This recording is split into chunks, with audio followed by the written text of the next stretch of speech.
I grew up in a small town in New Jersey called Mahwah, and when I was 5 years old, I got up early in the morning, and my grandmother was often up at that time. She lived with us. It was a small house, and she liked to have her coffee in the morning, and to make me feel very special, she would put a little bit of coffee in my milk, and she would sit me on a stool and let me watch her do her baking, because she was the only one in the house who baked. My mother didn't like to bake, didn't like to cook, so if we had any homemade pastries, it came from Granny. And her specialty was lemon meringue pie. I've never had my grandmother's recipe, unfortunately, and I'm sad. There's several things that my grandmother made that I don't have, and part of it is because my mother hated to cook, and she didn't preserve those recipes. But Granny was from Georgia and spoke with a very soft Southern accent, and every summer she would put up the pickled peaches, which as a kid I never liked because they're very strong. They're peaches in vinegar and sugar, and there were all these little black things floating in the jar, which I didn't know at the time, but they're clove. And whole cloves, they're really strongly flavored. Now, my father, again, loved Granny's pickled peaches. And a few years ago, before my mother died, I said, "Mom, do you have Granny's recipe for pickled peaches? I would love to have this as part of my heritage." And she didn't have it. She sent me a recipe that she'd cut out from a magazine for pickled peaches, but they're not Granny's peaches. So, I feel a loss that I don't have Granny's peaches. I don't have Granny's lemon meringue pie, but I do make it every so often, about once a year in the summer. As a 5-year-old, it seemed like it took forever to make because you had to do 3 different things.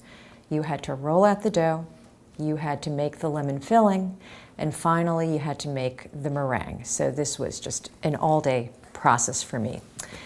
Watching Granny, who was so old, she was in her 70s, and she was sickly.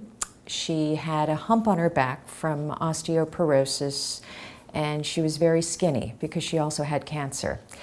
So you could see the blue veins in her hand, and it was just something. She worked so hard to make this pie. So she would start by rolling the dough out on the kitchen table, and you could just see the veins in her hand and the flour that was all over the tops of her hands. Pie doughs are tricky. You can't work them too hard. There is a lot of delicacy that is involved. Touching the dough, feeling the butter that you work in by hand, if you want to be very traditional about it.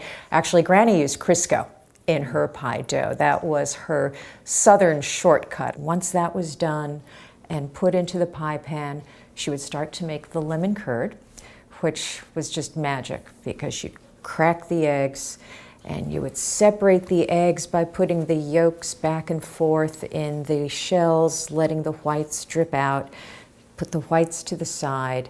Then you'd put the yolks into a double boiler with sugar and lots of lemon, and you could just smell that sharpness of the lemon zest that she would grate on a box grater, one of those really wonderful old-fashioned square graters. That would go in, and you would stir that, and I could watch her stirring it. I was too young to help. No, you can't help yet, so I just got to watch. So she would do that, and after the pie was baked, just the shell, you would put in the lemon curd, and then finally the lemon meringue topping, which was whipping the egg whites. And I actually got to sit on the counter and hold the bowl while Granny took the egg beater and was beating the egg whites in the bowl, and you could hear that loud noise, that kind of grinding sound of the beaters, the metal beaters against the bowl. The sugar would go in, and you would get these beautiful cloud-like billows of meringue. And you would put that on the top with a spatula and kind of curve it into these curlicues, so the entire pie was about this high. And it would go in the oven very, very briefly, and the very edges of those clouds would turn dark brown in the oven, so they'd be caramelized. And it was just so wonderful. My father would come home from work and he would see that lemon meringue pie, and we'd have dessert, and he would say, Granny, you make the best lemon meringue pie. My mother sat there silently because she didn't like to bake.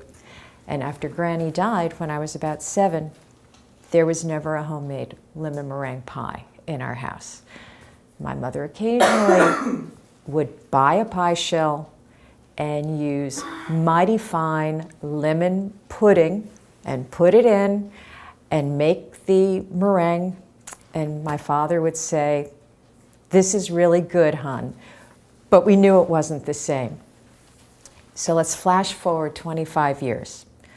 I'm a grown-up, I'm working in an office. I decide I'm going to take a cooking class. And the very first class I want to take is one to teach me to make pie.